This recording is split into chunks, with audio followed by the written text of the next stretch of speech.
خداوند کے زندہ اور پاک کلام میں سے یسایا کی کتاب اس کا 17 باب۔ دمشق کی بابت بار نبوت۔ دیکھو دمشق اب تو شہر نہ رہے گا بلکہ کھنڈر کا ڈھیر ہوگا۔ ایروئیر کی بستیاں ویران ہیں اور گلوں کی چراگاہیں ہوں گی۔ وہ وہاں بیٹھیں گے اور کوئی ان کے ڈرانے کو بھی وہاں نہ ہوگا، اور افرائیم میں کوئی قلعہ نہ رہے گا۔ دمشق اور ارام کے بقیہ سے سلطنت جاتی رہے گی۔ رب الافواج فرماتا ہے، جو حال بنی اسرائیل کی شوکت کا ہوا وہی ان کا ہوگا، اور اس وقت یوں ہوگا کہ یعقوب کی حشمت گھٹ جائے گی اور اس کا چربی دار بدن دبلا ہو جائے گا۔ یہ ایسا ہوگا جیسا کوئی کھڑے کھیت کاٹ کر غلے جمع کرے اور اپنے ہاتھ سے بالیں توڑے، بلکہ ایسا ہوگا جیسا کوئی رفائیم کی وادی میں خوشہ چینی کرے۔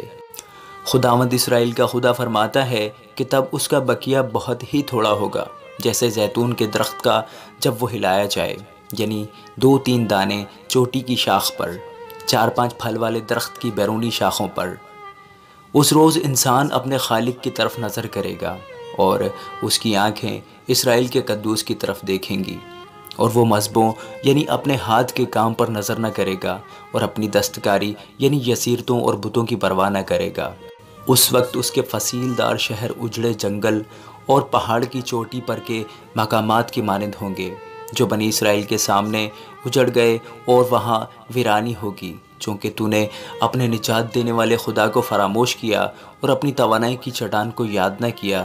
اس لیے تو خوبصورت پودے لگاتا اور عجیب کلمے اس میں جماتا ہے، لگاتے وقت اس کے گرد احاطہ بناتا ہے، اور صبح کو اس میں پھول کھلتے ہیں، لیکن اس کا حاصل دکھ اور سخت مصیبت کے وقت ہیچ ہے۔ بہت سے لوگوں کا ہنگامہ ہے جو سمندر کے شور کی مانند شور مچاتے ہیں، اور امتوں کا دھاوا بڑے سیلاب کے ریلے کی مانند ہے۔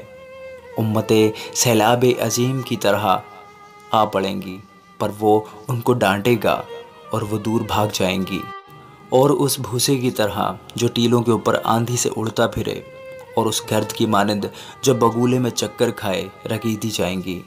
شام کے وقت تو ہیبت ہے، صبح ہونے سے بیشتر وہ نابود ہیں۔